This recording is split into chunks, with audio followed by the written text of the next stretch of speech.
Here we go. Hey guys, welcome to Made by McLean Live. It's Tuesday, April 11th. I'm McLean, and today we're going to pick up where we left off on Saturday, working on the Marvel Spider-Man mask. If you haven't seen any of those previous streams for the Marvel mask, we've done pretty much all of the steps to get to this point so far, except for the face shell. We haven't done anything with the face shell yet, but that'll come in a little bit. Basically, we started with all of the creating the pattern and working in Photoshop. And what this is this is actually the second version of the pattern that I made and have made a test mask for. I did a first test mask here, and there were certain things that were too large and made for like sort of wrinkly seams and things that just didn't look right. And so in the last few streams, it's been a matter of going through and making sure that all of this stuff, comes together and looks good. All the seams look good, and all the placement of all the webs and stuff look good, because that's kind of what makes the patterns look really top of the line, I guess I should say.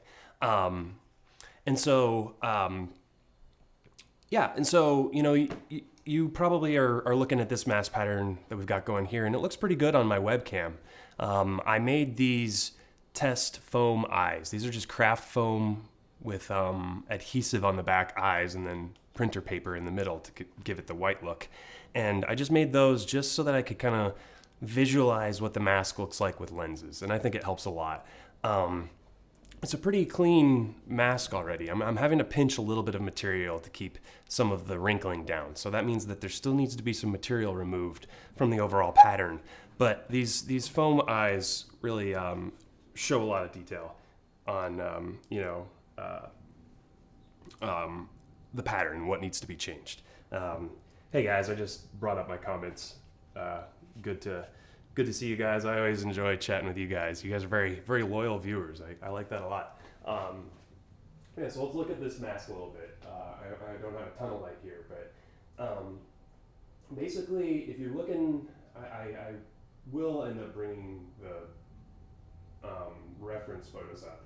But the things I've noticed so far, this is kind of just a little short laundry list that will be changed over the course of this stream. Chin's too wide. I think this star, the upper part of the star, needs to come down a little bit, and then that whole bottom part of the shape needs to come down. I think I actually need to change the shape of my lens a little bit. I think it's got a little bit too much of that bump right above the eyebrow. I think it's actually kind of a little more straight and streamlined.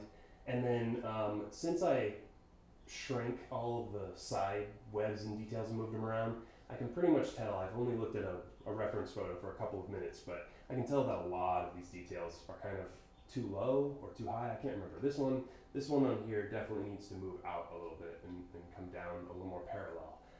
But that's how this work, moves forward. It's how it progresses. Because, I could stop right here. I mean, I've got a Spider-Man mask here. It's definitely recognizable as Spider-Man. But if you want, a certain level of quality, and, you just keep going with the different these steps. Basically, I'm not going to go through on the stream, I don't think, assembling another one of these test masks. I think I'm going to make one more just to be sure. Like, you really just want to be totally sure, because the dye sublimation process, or even just making a regular Spider-Man costume with fabric that you buy from the fabric store, you just want to be totally sure that your pattern and everything look really good, and you're not wasting your money on your materials and stuff, especially with dye sublimation, because that can be hundreds of dollars. I'm working on this because once I have this pattern and also this shell, I think on Thursday I'm going to go back into Blender, and I'm going to start modeling the MCU shell. Basically, it's just going to be this ASM1 shell that I've got here right now, but it's going to have these eye openings for the lenses that are, the lenses will perfectly be able to slot right into there. And so I'll start designing that on Thursday so I can get it printing, because that's kind of one of those efficiency things when you're working on a project, is like, if you're going to work on something that has to do a lot of printing, like days and days of printing, you want to work on that first, so that while it's printing, you have other things to work on. So I'll jump into that stream soon, and then that means that the moving lenses will be only a matter of weeks away here, like a week or two, because I have to get to it quick. The movie's coming out this summer, and it's already a ton of people making their masks. So I want to teach you guys how to implement that. Even though I have to say it's not the easiest thing to do. It's kind of like advanced puppetry. It's just a very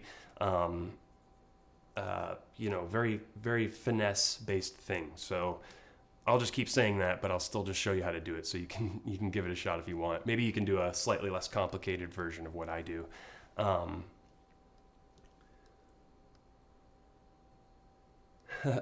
It's probably the camera. Degsy just said, is it just the camera, or does it look like straight up cartoon Spider-Man? It's probably just the fact that this is just such simple black and white. It's just white paper, black foam, which doesn't reflect at all. So it's just kind of, absorbing the light that's hitting it and refracting it in such a way that really does look like a cartoon Spider-Man.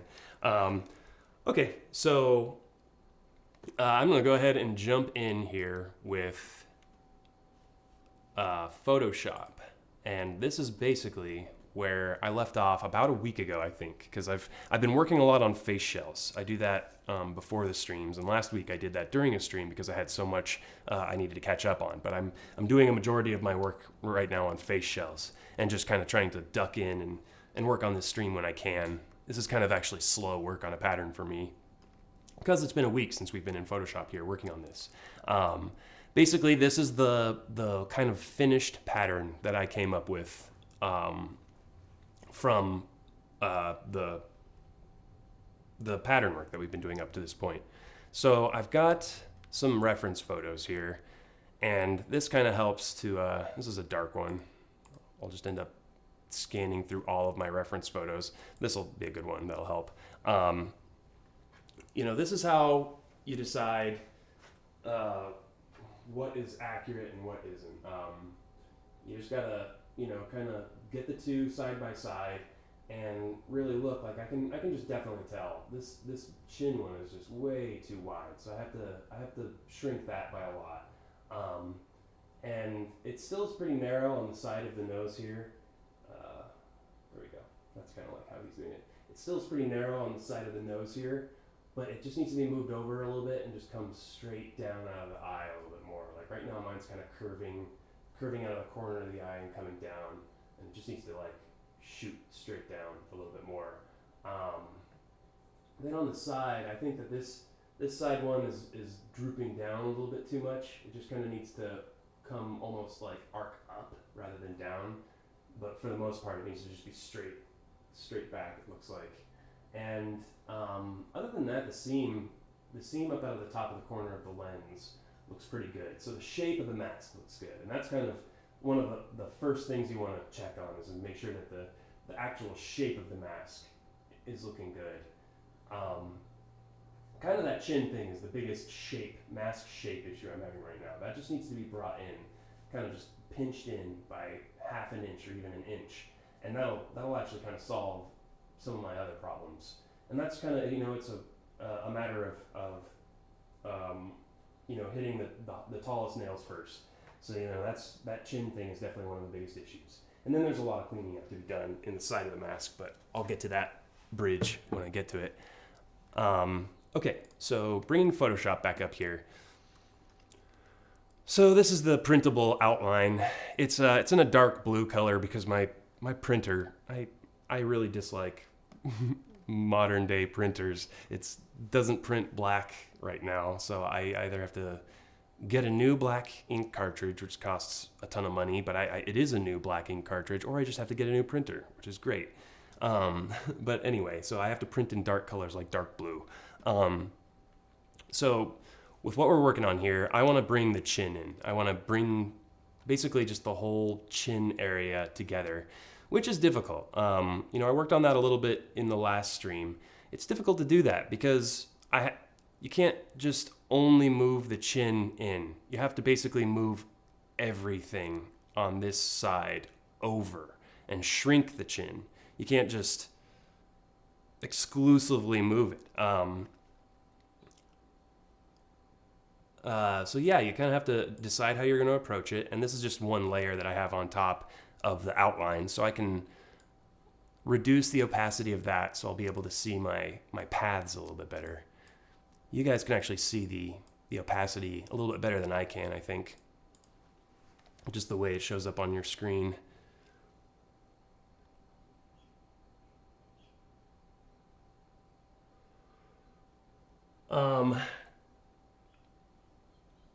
Twisted asked if I was going to be showing how to dye and mold the lenses. And yeah, I do. I want to go through everything. I mean, I don't think there's really anything that since I'm teaching you guys how to do moving lenses. Moving lenses are kind of one of the coolest things I think I know how to do. So I'm just going to teach you all that stuff and just keep doing as it comes up. I don't know if you guys can remember, you might not have been here for this stream, but I have a weird thing going on. I accidentally merged a bunch of my paths together on my sketch path. So I'm going to kind of fix that. I'm going to make a new sketch path just by taking all of the old paths that I've taken apart here and just essentially make a new sketch path so that it's easier to deal with. Because now it has all of that stuff, except for the bottom of the neck web row.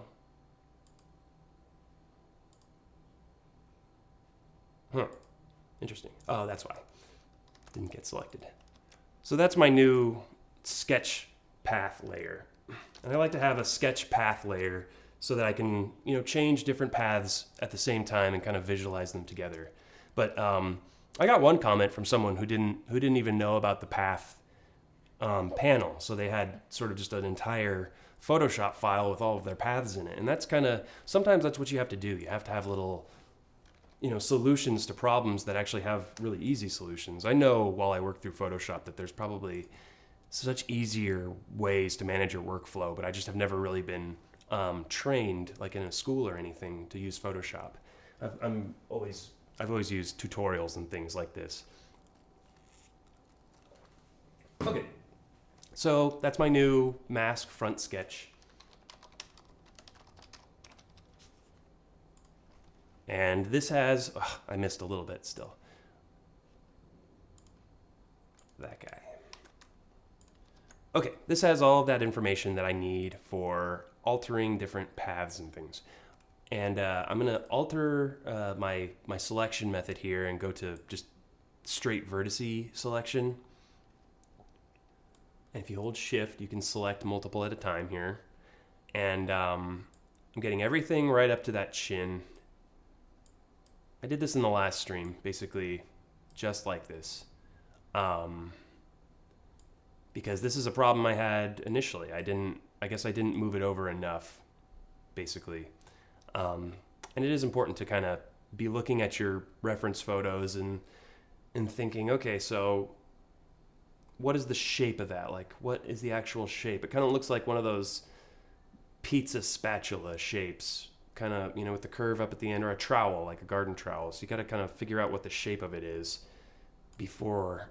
And I can tell that mine's a little too rounded at the top, and it's too wide at the top as well. So I can select these points as well. And now what I can do is I can select transform. And what I'm going to do is, first of all, I'm just going to move it over. That was like 0.5 centimeter, I think. And that just gets that first point a little further in and lined up, which is what I needed. And now I'm going to move my pivot point here, and I'm deciding if I want to thin the chin by rotating again. And I did that in the last stream as well. Basically,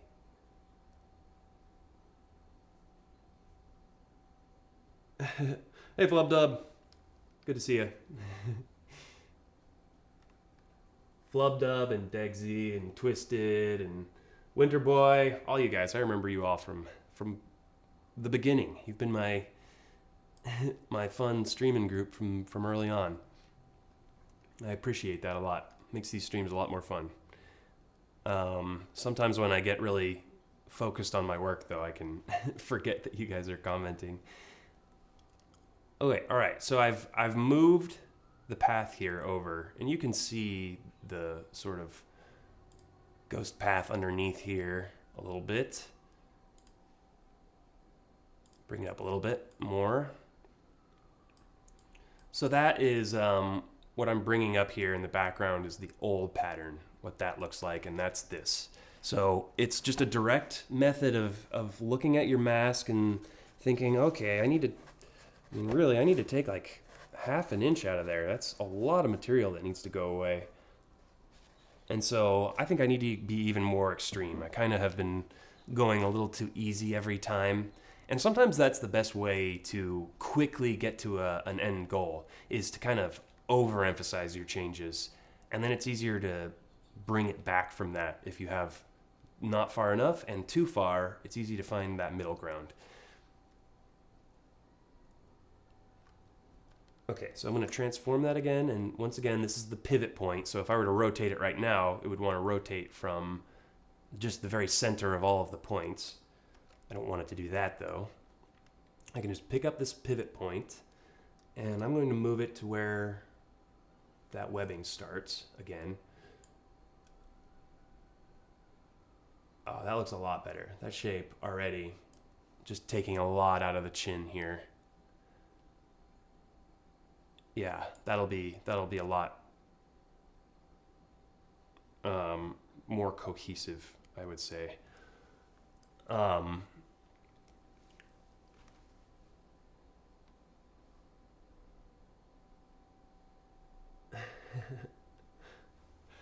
Yeah, I'm excited to get to the moving lenses. It's kind of a thing I have to tackle, in its own right. It's difficult to like, how do I approach the moving lenses in a way that you're actually learning, you're actually taking information to work on your own stuff, and not just that I'm like kind of working on my own thing and barely giving you guys the information you need. But I'm excited for it. I once the mask is done and the shell is done, then it's just a matter of jumping into that. I'll make one initially, and then I also think I'm going to make like an oversized version of the moving lens mechanism, just so that it's just like a classroom educational tool of how the mechanism inside works, because it's a little complicated. But if I make a larger version like that, because it's hard, another thing that's hard, it's hard just to work on the inside of a face shell while I was doing the moving lenses. And especially if, in the case of the moving lenses, you have to glue the mask to the actual shell. And so you have the mask and the shell that you're working, and it's really hard. I have to use a LED headlamp, so that like a dentist sort of, to have the light right where you're working, because it's so dark inside of a face shell. So it'll be interesting filming that. I can already tell that that's going to be kind of a challenge to do. Okay, so back to work here. I've already shortened the chin separation here. So I'm going to go ahead and save a new version, because I want the old version to stay the same, because if I ever come back to this mask, I want to be able to find the pattern that's associated with it. Save that as 3, just change the number. And now it's just another matter of continuing to go through and figure out the small changes to the pattern. I think the next biggest change was that I wanted to bring this star, the top of this, forehead star down, kind of the central aspect of the web.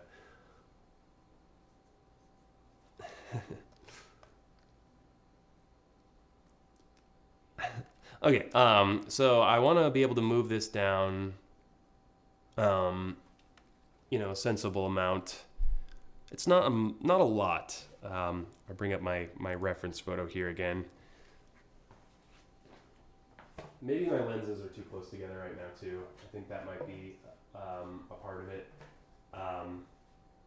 Here, this is what I'll do.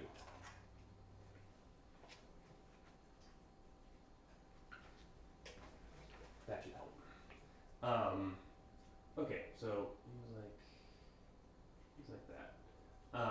So yeah, you can see that it just starts too far up on the forehead. This is like the easiest thing to do. If you have your mask and your pattern, and you just angle it and make it look like whatever reference photo you're taking. You know, I could snap a photo of this. I could just take a screenshot of this from the YouTube, and I could literally overlay them on top of each other. And that gives you a lot of information on, I can tell you right now that the chin doesn't look to be rounded enough. His chin looks a little more rounded right up in there in the reference photo. Maybe the star needs to be a little higher too, start up a little higher.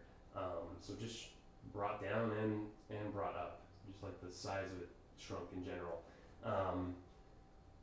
And yeah, I really do like the shape of the lenses actually. The lenses are pretty good. I worked pretty hard on this outline a few months ago, the last time I worked on this shell. And yeah, and then it's just also, it's this line here, you can tell it needs to be over a little bit more and just come down a little bit more.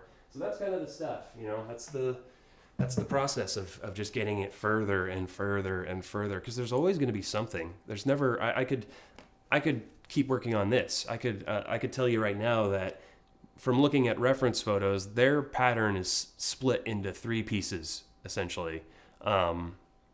They actually have their forehead seam go all the way down, and then the nose part is a different part of the pattern, and then something happens in the center to clean it all up and make it look nice, but I'm not quite sure what that is, and so that's why I've never wanted to deal with having the multiple pieces for the mask front file for ASM2. But that's kind of the point, is that you can just, there's always something to do. You're never done, essentially. I need to bring that lens outline back in.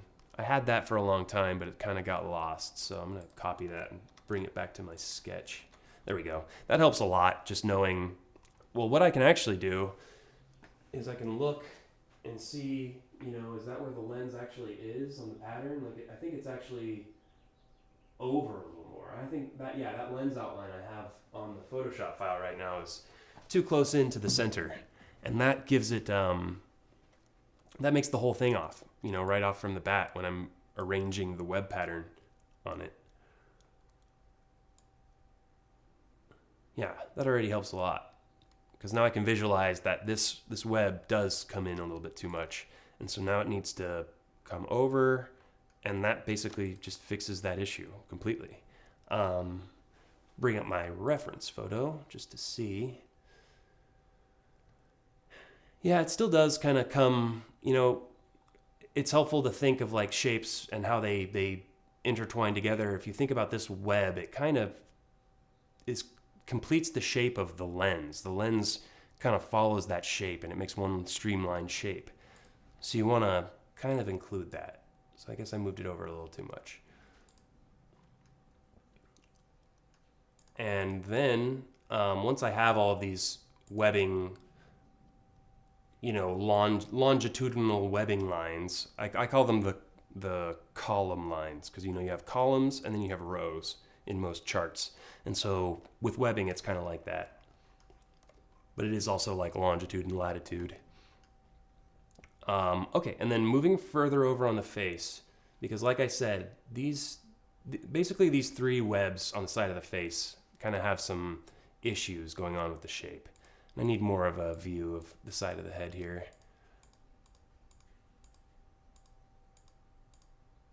Oh, that has it. So yeah, if we're looking at my mask here,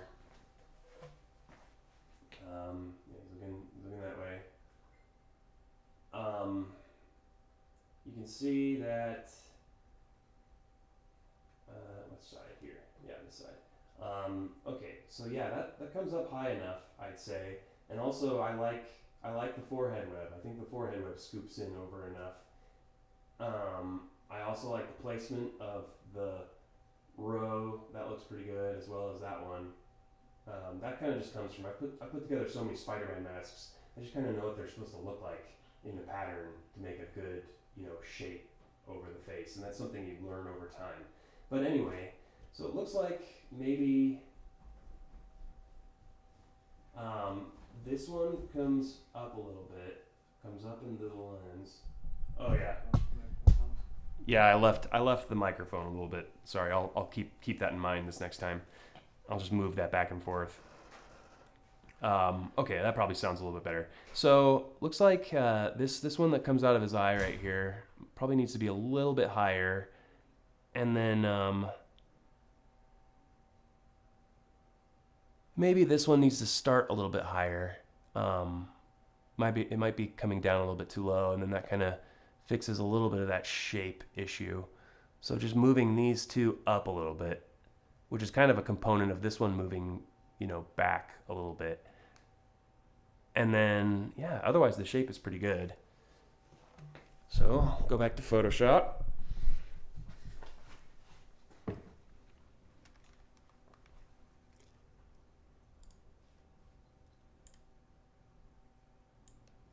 Yeah, I said up. Yeah, that looks right.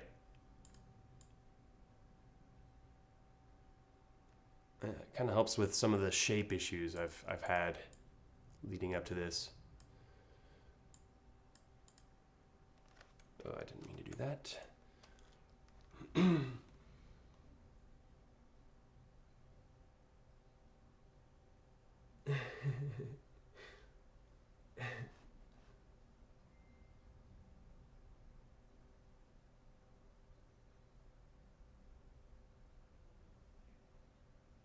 Oh yeah.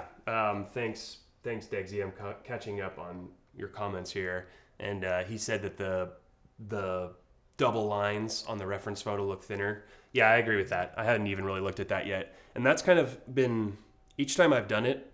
They grow. They're growing each time because the entire mask gets stretched, and so it's probably going to be that they just have to be really tiny, and then any stretching makes them kind of stretch out to the normal size that they're going to be.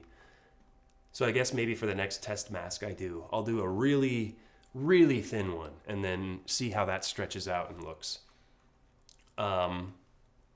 Really fast, looking at my pattern, one thing I don't like about my webs up here on the side, up around the lens, is that I think they come in a little bit too much. And they're getting in the way of the actual shape of the lens right now. But that's basically, I just need to move it back a little bit like that.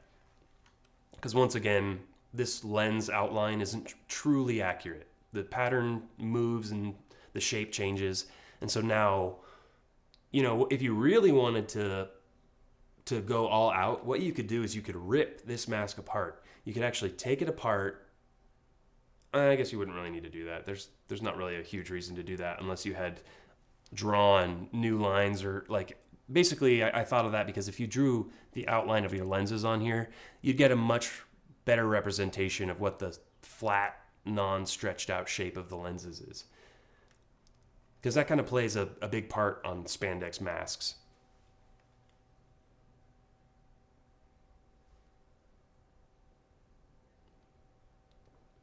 Okay, so also, for the sake of this removable mask, like you may have noticed, I haven't really said anything about it. This mask is very, very short. It's going to be designed to go along with a hood on top of the mask, so the neck piece will just go straight up into the mask. I will design it though, so that it goes down, because I want to design it. It's nice to have a design that can be done as a fully sewn costume with the mask sewn onto the suit, because it's a little more durable.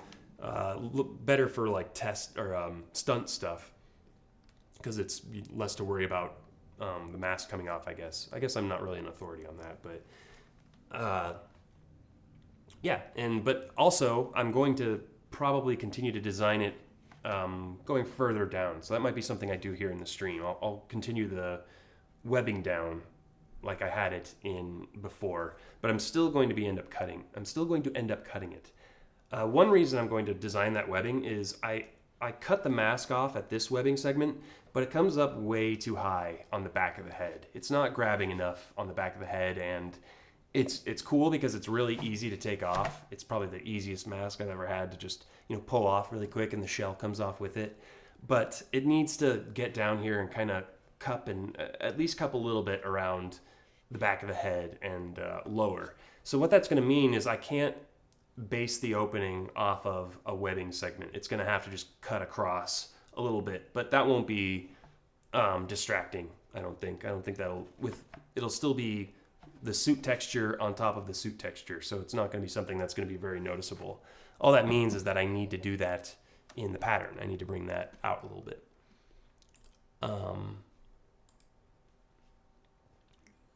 Move this up so that it kind of, I'll name this old mask sketch. So I have that to reference. And it still has some stuff in it. Okay, so I've changed a little bit of stuff already, and there's definitely a lot more to do still, I can tell. Looks like this one's still a little too curved. And then I need to start moving webbing segments around.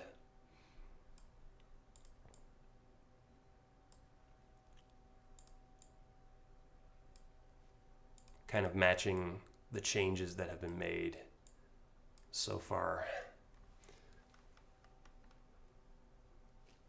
Because otherwise, the shape and everything looks good. So getting closer for sure. I think on Thursday I'll be able to start the stream where I start modeling the face shell in Blender and get the 3D printable face shell ready to go.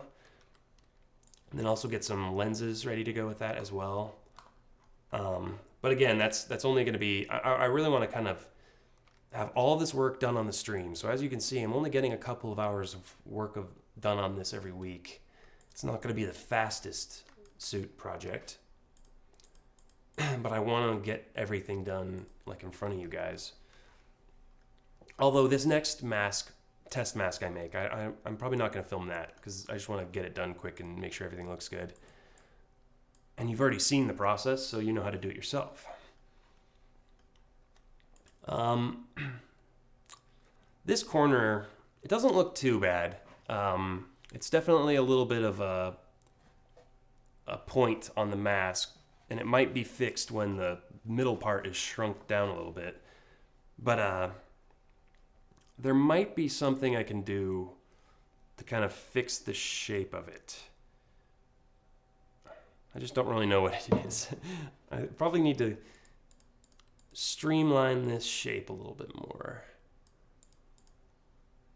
But it still has to have a curve shape to it. It has to come up and curve. I think that's pretty good. And then I'll probably just pull the remaining webbing portions on the bottom part of the mask. I'll pull those from I'm going to pull those from my older file and just include those in there. Degsy just asked if I'm still going to use this ASM1 shell as the base for my file. Yeah, what I'm going to do is I'm going to do photogrammetry, which is something I've already done in the stream, if you go back a couple of streams. And that's just the process of taking a bunch of pictures of an object or anything, and the photogrammetry program takes all of those photos and it finds little reference points and it uses it to build a three-dimensional model. And I don't have any of my 3D prints around, but that's how I've scanned the ASM2 shell, and I've done a stream kind of digitizing the photogram that I did, because the photogram model is very rough and stuff, but it gives a perfect scale base. So basically I'll photogram this face shell, and what that'll do is it'll allow me to use this as the base in Blender, and then I can make a MCU shell in Blender, and I can really go for the accuracy. I can round the chin as much as I need to. And then the other good thing about that is, as I'm kind of developing this newest version of the moving lenses, I can start kind of adding little components to that 3D print. So someday the moving lens face shell might just be a dozen STL files that you download and plug into your own 3D printer for 2 weeks, and then you have your own moving lens mask. So that's why I really encourage everyone out there to get a 3D printer if you haven't already, because that's definitely something I'm interested in. Okay, and yeah, let me bring some of the stuff from this old sketch over. like the back of the mask.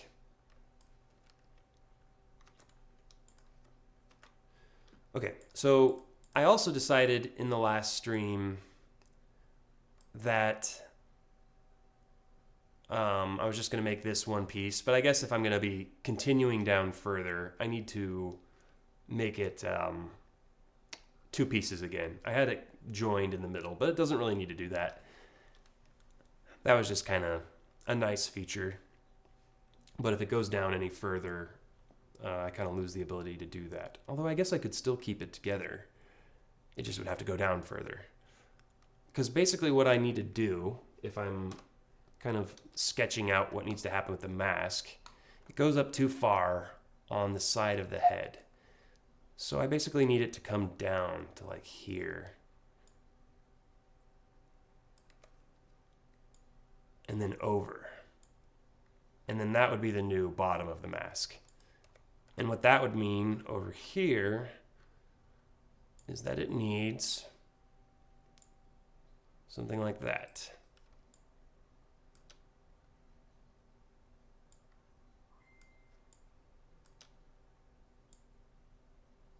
Yeah, like that pretty much. That would sort of be the new short cutoff mask.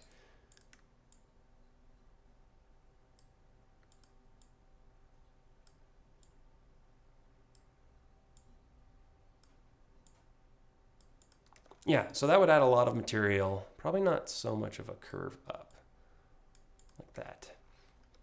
That would add a lot of material. And then actually the chin needs to be cut off a little bit. It actually kind of needs to go across. And if anything, sort of do this. Yeah, that's kind of the alteration I'll end up doing.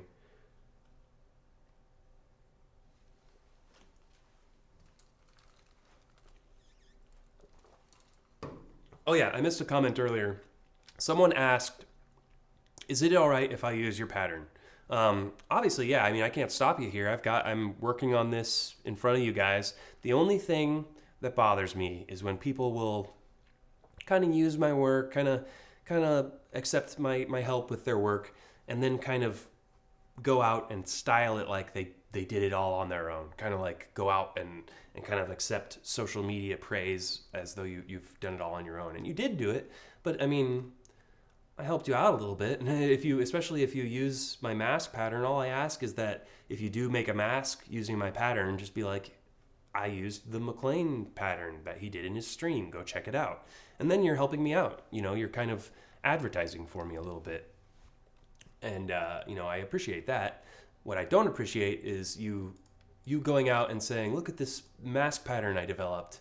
And then it confuses people. If they see my mask pattern, then they don't know if I'm the one stealing it or you are. And, that kind of stuff just muddies stuff up a little bit. But yeah, thanks for asking to, I can't remember who asked, but it was I think it was maybe GD. Nice to ask at least, because a lot of people who take patterns typically don't ask. They just do it, which is rude.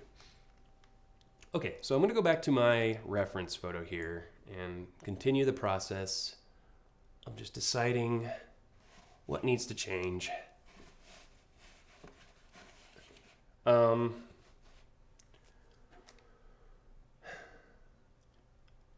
Yeah, my back seam here on the back of the mask is pretty high up, but I think that's also kind of, when I was sewing it together, I accidentally went too far in on the seams. So it's actually not that high up, but I might need to bring that back down still a little bit. I need a better reference photo of the side of the head. Sometimes that can be hard to find, like something like that. Oh, that's good. Yeah, so if you've got that reference photo there, it helps you to be able to see.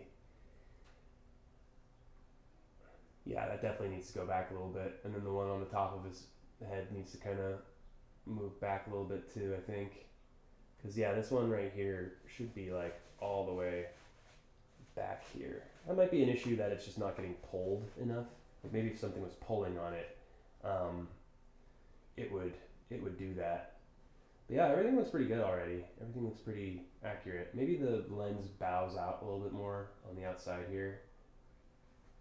Yeah, that's a good catch. So it's important. I mean, it sucks when you. Glad you could catch a live stream. Seb, just saw your comment. Thanks for tuning in. But yeah, it's always good to catch mistakes in your frames and stuff because it sucks because sometimes you have an outline for your frames that you come up. Like I worked on this one really hard, but now right now in this moment I'm looking here at this reference photo and it looks like theirs just comes out slightly more. You know, it bows down and out a little bit. And that can really suck because it can be like, oh man, now I've got to make a new lens outline, and you can be tempted not to do that. But you know, you just always should. You should just, if you notice something like that, like I noticed that it's coming in a little too narrow. It just kind of swoops down a little bit, and it kind of needs to go like straight down. So that'll be something I adjust on the actual lens frame pattern, which I have in a different file. I've been a little more hesitant with that one because if I just do my lens frame pattern outright for you guys, that's one that I have a feeling will kind of start to show up everywhere. And people will kind of forget to credit where they got it. But definitely once I get to the moving frames, I'm going to have to do a whole stream with how you get the outlines for all the different components and stuff. So I'll definitely be doing that. But yeah, so that helps to know that even the frame has to come out a little bit to maintain that accuracy. But for right now, while focusing on the pattern, it's just good to know that that is what needs to happen. I think what needs to happen is this needs to go up a little bit.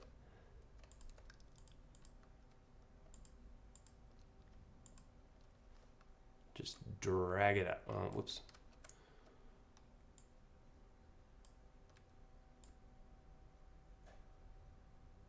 Just a little. It's not even...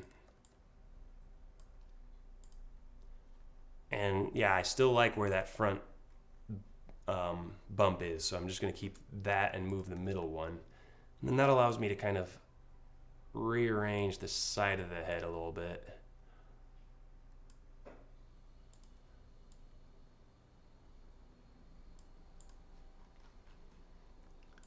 I actually think I want to keep this a little shorter on the side and keep it like kind of rounded in its shape because that's the shape of the head. It kind of takes that rounded shape and you leave this rounded shape in and it gives it that extra material to make that curved shape.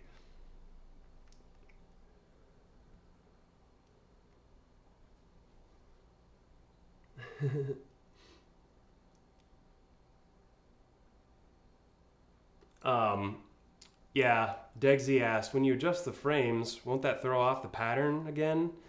Not really, because right now my inaccurate frames are throwing off the pattern. So I have to adjust the frames. Otherwise I can't get to a good pattern because, you know, you'll basically just be beating your head against the wall if you know that, to kind of be specific. Mine don't like curve out as much. Mine kind of goes straight in. If you can think of like that back curve being trimmed off a little bit. Mine aren't curving out quite as much. And that's not a huge deal. That's a pretty minor little thing to have to add to the outline.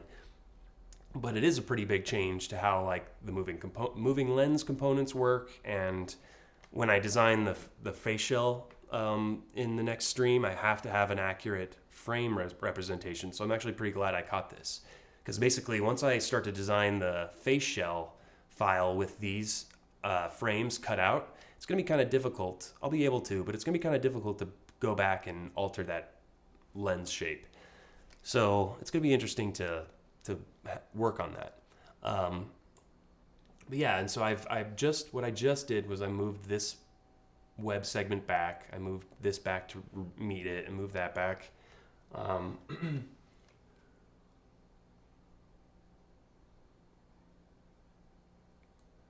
Glad to hear it, Seb. Yeah, I'm happy just sharing all this information with you guys, kind of building this stuff with you, because I've always enjoyed working on Spider-Man stuff for sure, but it's kind of, it gets really competitive, and that kind of sucks the fun out of it.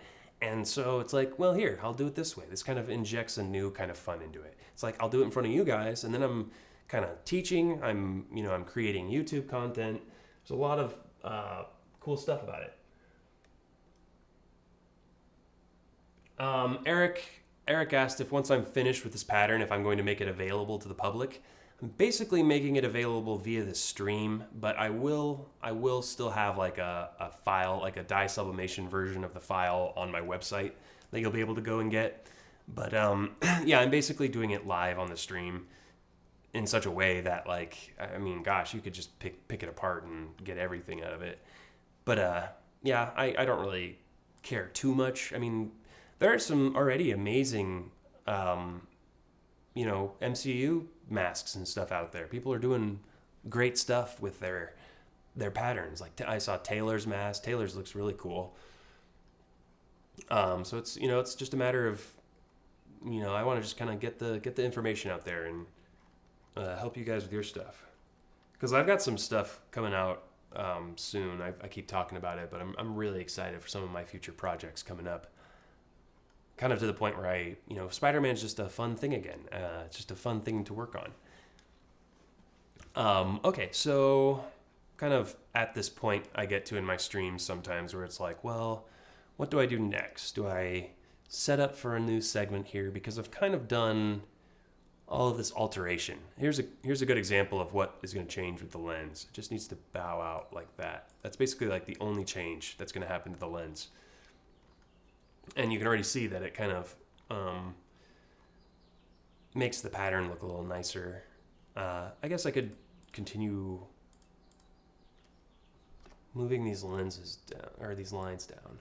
I also think coming up in these next few weeks, sometimes there are days where I have to work on like face shells or something like that, and I don't want to skip streaming days.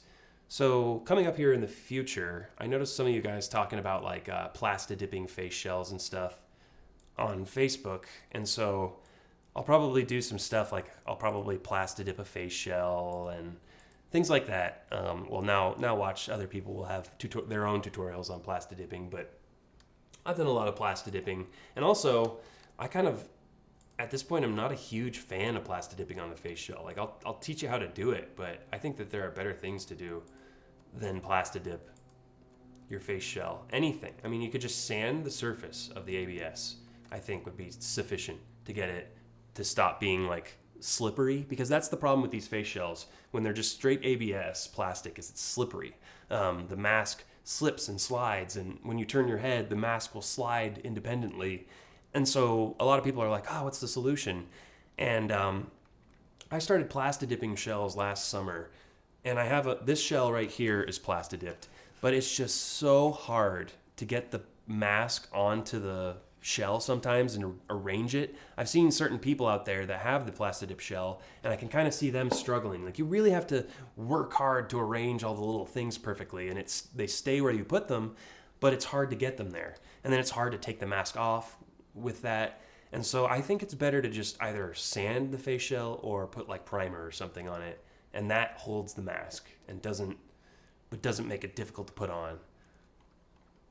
And it's hard because I have a lot of people waiting on face shells and they have the plastid-dip option on it, and I keep telling people, I'm like, do you really want to do that? Because I don't like it. I don't like it anymore. It's just too hard to position your mask.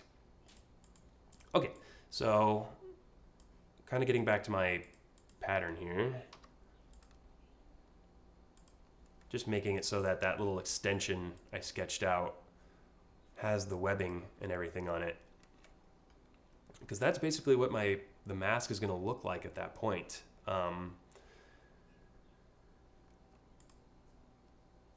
Yeah, I've really cut it off here low.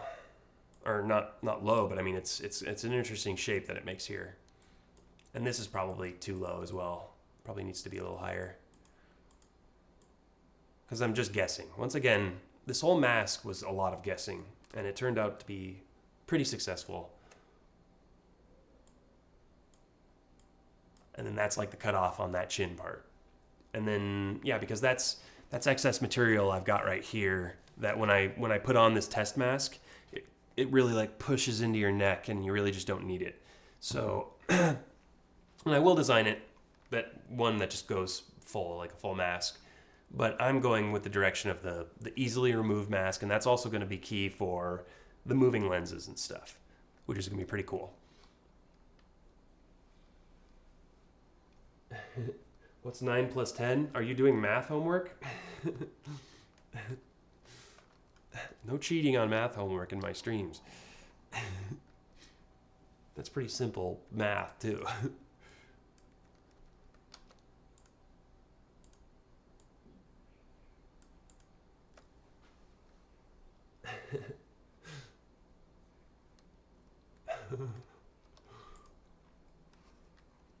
Okay. Yeah, so I've gotten this thing cleaned up basically for a second round of a test mask as well as yeah, just a test mask. If you guys have any questions here. Oh, another thing I didn't mention at all. Yes, Sunday was so awesome. I went to Monster Palooza, and I don't know if you saw, but I posted a little interview with Jose Hernandez, I don't know why I keep saying Hernandez, but Jose Fernandez, who's the founder of Ironhead Studio, and I mean they did this guy. I mean they did the suit for Amazing Spider-Man 2. They've done so much amazing stuff like Tron. They did the Black Panther cowl. You can't really see any of the things I'm pointing to. But they've done so much incredible stuff. Look at that Bicentennial Man. That's hysterical. I think that's what that is. But anyway, they've done so much incredible stuff, like the X-Men Apocalypse that just happened last year. And I got a chance to talk to Jose Fernandez, who's the founder, and he's done so much incredible stuff even before Ironhead, like all the way back to the Batman movies, the Tim Burton Batman movies. Like when I was a kid, I was huge into that. But yeah, and so that video is over on my channel, and it's a cool, it's a little 5 or 6 long minute video, and it was awesome getting to talk to him. And it's they're pretty, I live in Los Angeles, and they're pretty nearby in like the Van Nuys area, and so who knows? It's really really cool networking stuff at Monster Palooza. That was a really fun show.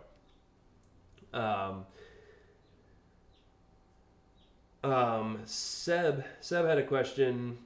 Seb had a question if I've thought about doing the PS4 Spider-Man suit, and yeah, I think because with this stream, I'm not sure what my plans are with the future of it. Like if I'm just gonna do it forever, or if I'm gonna do it, for like a season and then stop for a while, or what. But conceivably, I'm going to just keep going with these projects, and I'm probably going to keep going with the moving lens type stuff too, because that seems to be something everyone's interested in.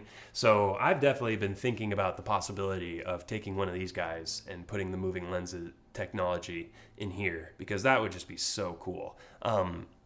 It'd be difficult because there'd be a lot more movement. This guy, the lenses don't have to move too far in order to do the constricting and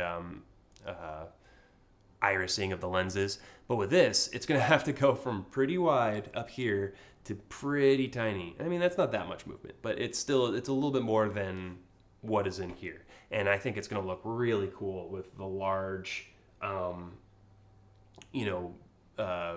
big, large, white irised eyes, to have them do that's going to be really neat. And then even further than that, I've mentioned a couple times, and then I've also done some concept work on an Iron Spider costume. And when I started working on that like 2 years ago, I wanted to do kind of this concept of what would it look like if Spider-Man was in the MCU. And now, here we are, we have the moving lenses and stuff, and that's kind of like, that's what that is.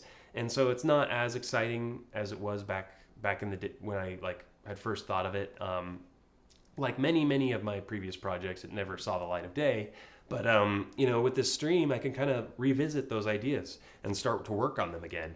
And I have some really cool ideas for an Iron Spider that would basically, the comic book Iron Spider is like a red suit with gold lenses. And I just kind of want to take that idea and kind of a Tony Stark, even further than what's going to be in the next Spider-Man movie, like actually give him like an Iron Man suit sort of tailored to Spider-Man.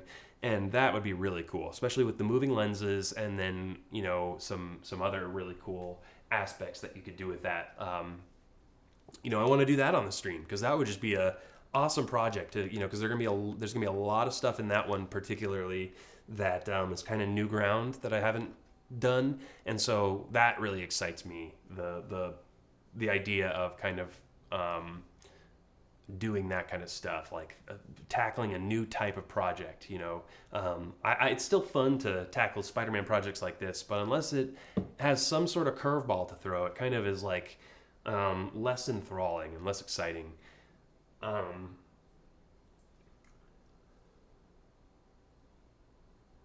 So thanks again for watching, guys. I think that's basically it for today. Kind of a shorter stream because it's kind of the same content that I've done already, but it's that's funny. But it's good to keep hammering in this Photoshop stuff because a lot of my work starts in Photoshop because it's where you get your outlines, it's where you get your 3D thing. Really quick, I have a question for people who are watching, and if you could chime in. Do you have Photoshop? Have you ever used Photoshop, or is it the kind of thing that you have no idea how you would get it? Or because one thing I've been thinking of is I could switch over to some free alternatives to Photoshop, and I've never used them before, but I could learn and kind of learn with you guys, and and so that would be kind of a cool, because I know that sort of for younger people, sometimes the only way to get Photoshop is through like piracy and stuff, and some of you guys might not be okay with that. It's funny because Photoshop is actually said before, or it's been said before, that Photoshop is okay with younger people kind of torrenting its stuff. I don't know if that's still the sentiment that they have, but they're okay with younger people doing it because then the younger people are learning on their program as opposed to some other program. And then when the younger person gets a job in design or something, because they've been working with Photoshop for so long, they can go to their new business and tell their boss that they want to work in Photoshop. And so that's kind of, apparently Photoshop is kind of allowed for some, they won't attack you, I guess is sort of the idea. But there are definitely free alternatives if you're not comfortable with something like that, because it's not very legal to do stuff like that.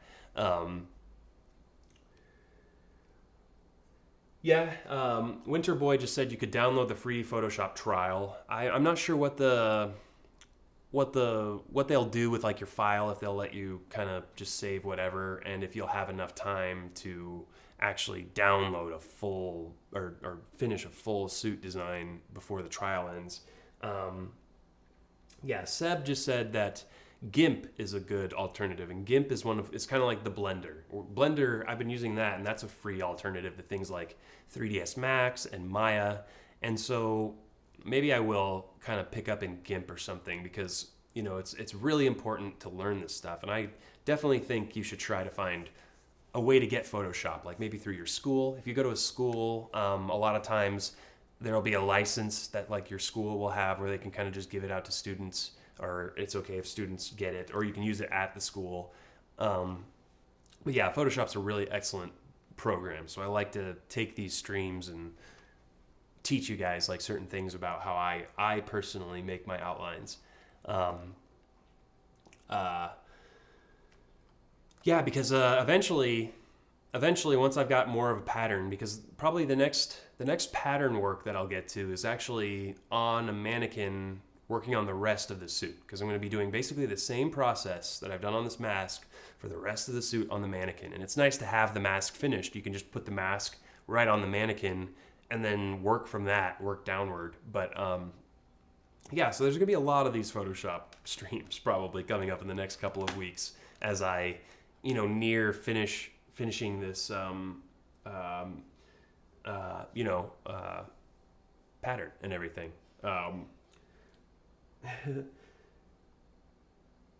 That's funny. Seb said he wished this channel was more popular. Thanks. I mean, I think it's adequately popular for what it is at the moment. I've only been doing these streams for about a month. If you're new to this, it's not like I've been doing this for years or anything. It's still very new. It's all new. And yeah, it's really really fun to have you guys here. It's kind of like you're sort of like my guinea pigs a little bit in how how does this streaming work, and what do I end up talking about. But yeah, I've really enjoyed these streams because it lights a fire under my butt a little bit, because today came along and it's like, okay, well, what are we going to work on? I had to kind of figure out specifically what I wanted to work on, and sometimes that if I didn't have that pressure, that's when I kind of drift off and stop working on a project. So I think that this stream is really gonna do a lot for me, more so for me than for you guys.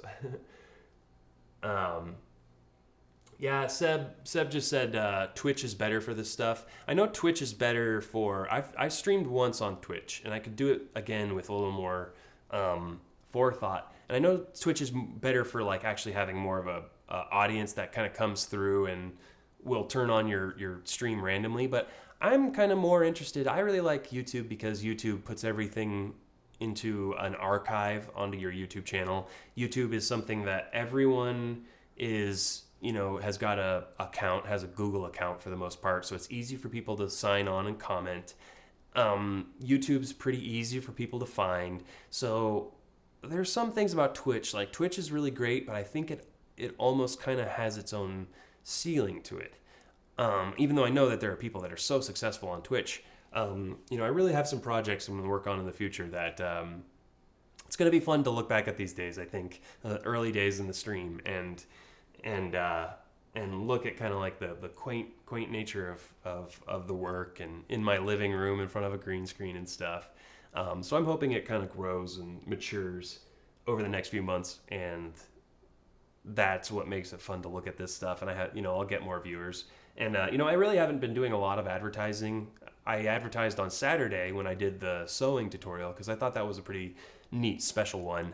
But when I did do that advertising, I got like twice as many viewers as I typically get. And so, once I'm a lot more comfortable and I've got like a lot of this stuff figured out, because it still is a little scattered and up in the air, but already,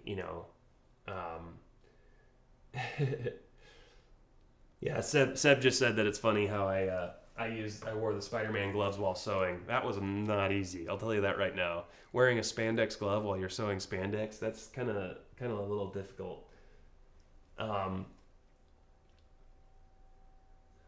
Yeah.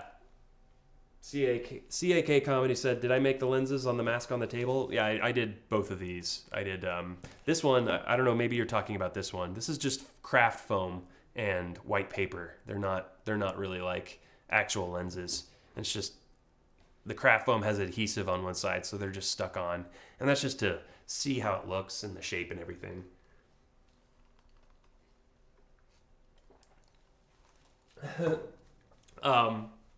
Oh yeah, and the RPF. Yeah, I always do that. I kind of forget about the RPF. I did start a new made by McLean RPF handle because my old one is kind of obnoxious. It's the Leet Speak, the MCL 34N. I'm not very interested in carrying that name forward. So I've got the handle made by McLean, and I'll start posting with that. And yeah, that's kind of another aspect of how things are still a little scattered. I just don't have like I need like a checklist of like post on Instagram and Twitter and Facebook and RPF and all those different things, and then they all have to happen right when the stream is happening, and I have to be sure that the stream is happening. So it's fun. It's a lot of fun.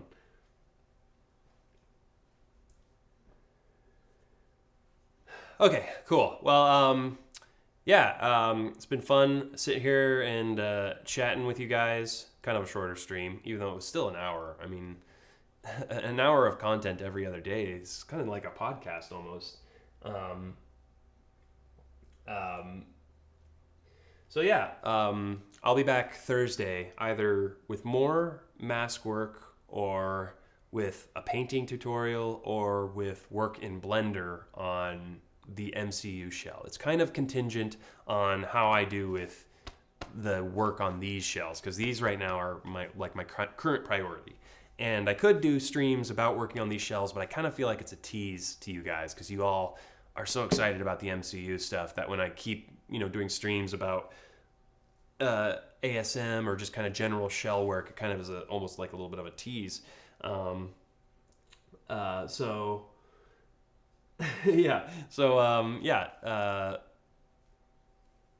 Anyway, where I was going with that was these are the priority right now, and so what the stream will be on Thursday will be kind of up in the air. But as I get closer and closer to, really, I'm giving you guys time to like ask extra questions if you want, because the stream is delayed. But anyway, so Thursday will be a little up in the air, but then I'm hoping to kind of get a tentative schedule going. That's like, okay, if I've got the shell working and it's going to start printing, then I kind of am going to know when I'm going to want to do the moving lens tutorial and stuff. Like, I guess basically the end of April, I'll actually kind of start setting dates so people can kind of get ready for it and prepared. I'd be curious what that stream will be like.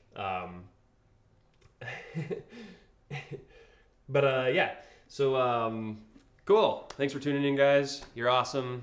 I enjoy these little comment streams, chatting with you guys, and thanks for watching.